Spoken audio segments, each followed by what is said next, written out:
Senator Vicente Sotto, the only nominee for the position of the Senate President, is hereby declared as the newly elected President of the Senate.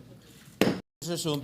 President, at this juncture, may I now move that we proceed with the election of the President of the Senate and recognize the distinguished gentleman from Bukidnon, Senator Zubiri, for his nomination. So move, Mr. President.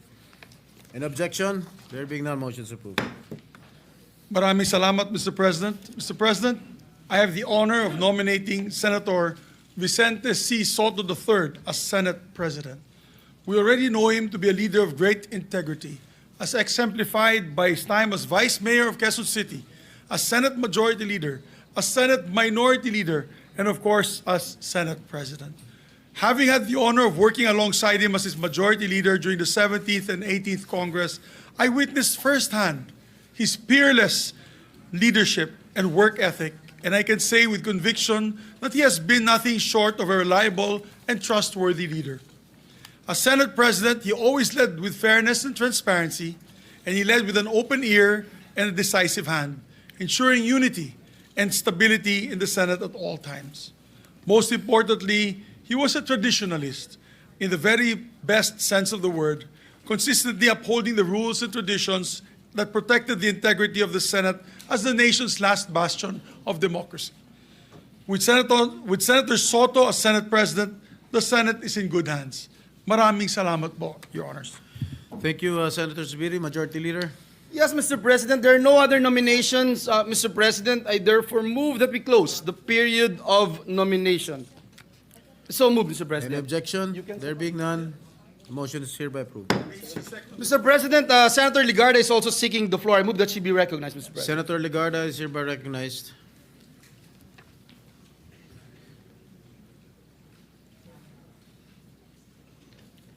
Thank you, Mr. President. Distinguished colleagues, the Filipino people have always looked to the Senate as a pillar of our democracy. In times of profound challenges, when our citizens yearn for clarity and wisdom, they expect us to steady the ship and steer it with a clear compass towards safer shores. They do not ask for eloquence alone, but for proof that we can all place country above self and that we can govern with discipline, foresight, and courage. Discipline to resist the distractions of partisanship and to keep public service anchored in principle. Foresight to craft laws that anticipate the future rather than merely react to crisis.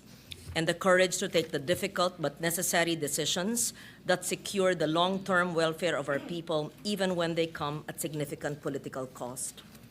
Let me emphasize, leadership in this chamber is never a solitary duty. It is a shared guardianship of a trust that belongs to the Filipino people. The Senate at its finest when debate sharpens judgment and unity springs from conviction. This, I believe, is what Senator Vicente Tito Sotto III embodies and why I rise in support of his nomination as Senate President. During my first term long ago, I served as Majority Leader while he was Minority Leader. I witnessed his respect for balance and fairness, ensuring that this chamber remained a forum of reason and accountability. Later, as chair of the Committee on Finance under his Senate presidency, I saw his firm hand in guiding our work, listening to every voice, building consensus, reminding us constantly that governance must yield tangible results for the people. These are qualities tested by time and proven by service. Senator Tito Sotto commands respect through fairness, humility, and his ability to unite diverse voices. For these reasons, I second the nomination of Senator Vicente Sotto III as Senate President. Thank you, Senator Ligarda. Mr. President, move for the previous motion, there being no other nomination. So move, Mr. President. It has been moved by the Majority Leader and seconded by Senator Lauren Ligarda that the nomination be closed. Is there any objection? Hearing none, the motion is hereby approved. There being no other nominees for the position, Senator Vicente Sotto, the only nominee for the position of the Senate President, is hereby declared as the newly elected President of the Senate.